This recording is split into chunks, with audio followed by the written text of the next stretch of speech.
Hey, my name is Derek Murdoch, and this is my presentation for questioning strategies. So, the depth of knowledge that I've got, um, depth of knowledge level, the different ones that we've got are recall, skills and concepts, um, strategic thinking, and extended um, thinking.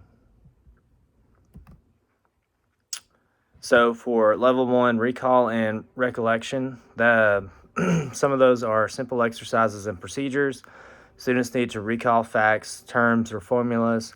Very much black and white, meaning that the student will know or will not know the answer to this. So it's pretty much just straight up. I'm asking you those questions, and then you need to let me know right off if you know what I'm talking about and if you know what that concept is. If you don't, then that's a problem, and we need to go back and we need to try to reteach it to those students.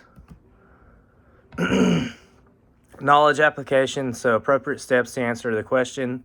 Multi-step equation for math, apply strategy in a different way than they had learned it. So this is going to be where we have given them that knowledge and then they're able to apply it and answer in-depth questions about that, or they're able to apply it to multi-step equation and then go ahead and be working through those steps strategically the way that they are supposed to be doing.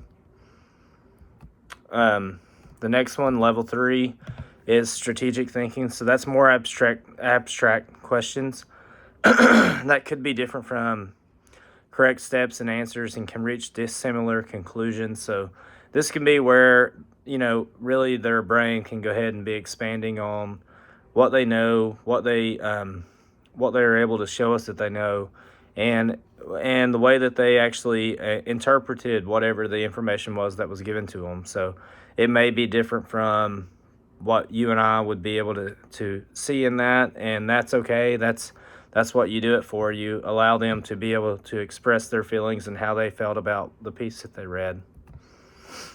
Extended thinking requires multiple sources and disciplines, problem-based learning activities, and long periods of time to answer.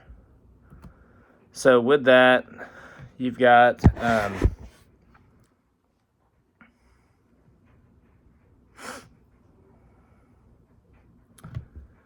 this is where students are able to use multiple sources of information, and they're usually able to mentally work through some of that they have gained insight on, and that they are able to comprehend what that information has told them. And it may be different from what you and I may think of that information, but they're able to look through that information, gather what they need to, and figure out what the important parts were from that, and then be able to express what they think from that point on. 5 probing questions for each level.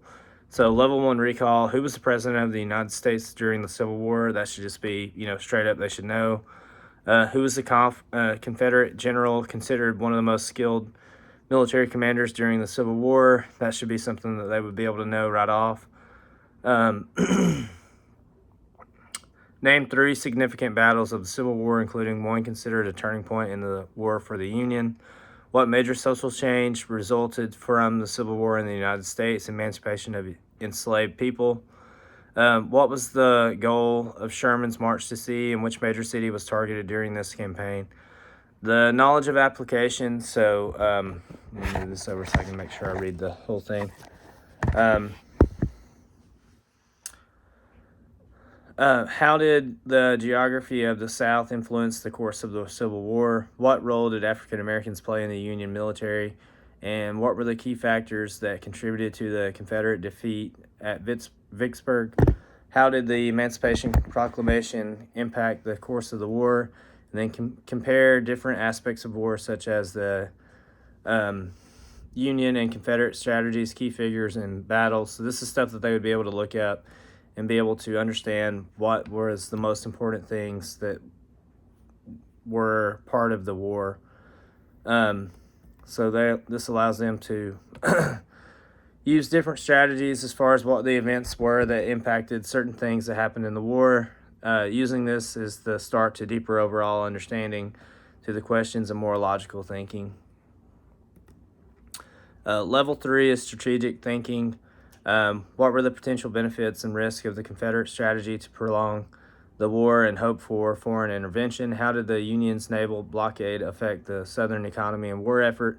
How did the use of the total war by the Union, particularly Sherman's march to sea, impact civilian populations and the Confederate will to fight? What strategic advantages did the North gain by capturing the Mississippi River Valley? Could the South have effectively defended its territory without concentrating forces in major cities like Richmond? The level 4 extended thinking. How did the North's industrial advantage impact its military strategy throughout the war? How did the South attempt to compensate for this disparity? Evaluate the significance of key battles like Gettysburg and Vicksburg in turning the tide of the war for the Union. Analyze the role of women in the Civil War, including their contributions to the home front and their participation in the military. Examine the concept of the total war as practiced by the Union and discuss its ethical implications. Could the Civil War have been avoided, and if so, what alternative solutions? So what this does is this allows for the students to go into a deeper level of thinking.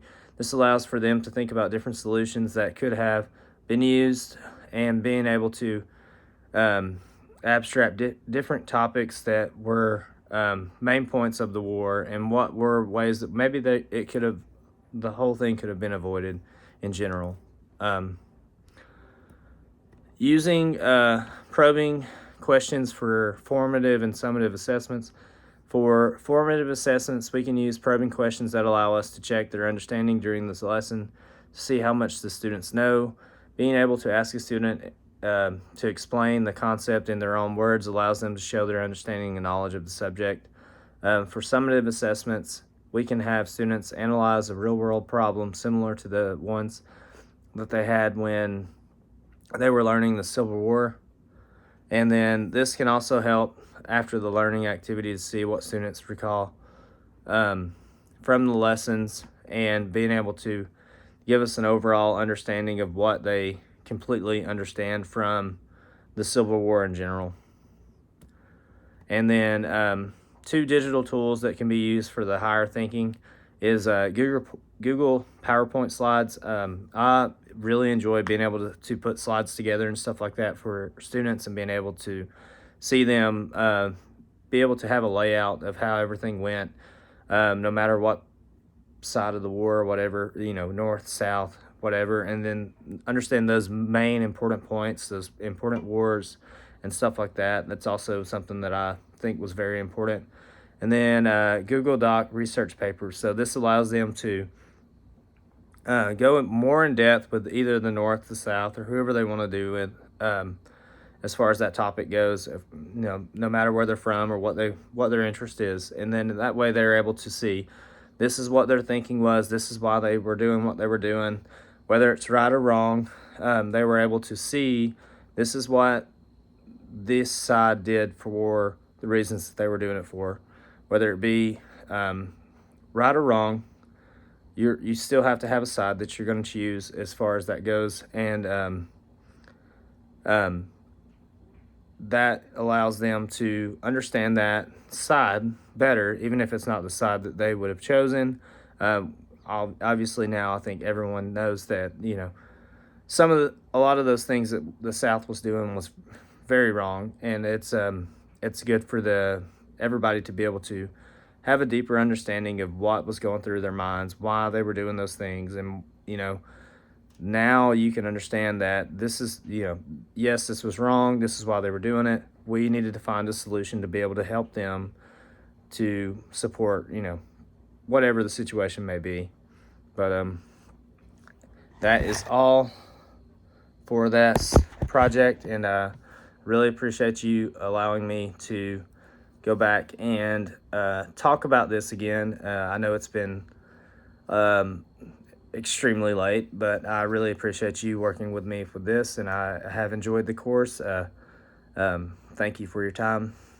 and good luck to you.